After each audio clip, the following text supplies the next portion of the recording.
बहुत ही सुंदर। पंच महोदय है पुराना समय के खिलाड़ी रह चुके हैं निश्चित ही।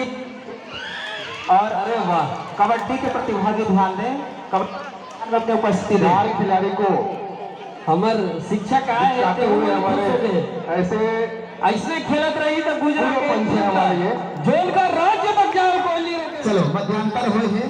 मध्यांतर में दर्शक बंद बताना चाहूँ, रामेश्वरी कबड्डी दल और यशोदा कबड्डी दल के मैच चलत है, जिसमें रामेश्वरी कबड्डी शानदार तरीके माफ करवे, यशोदा कबड्डी दल शानदार 1 अंक से लीड पे है। बड़ा टाइट मैच चला है,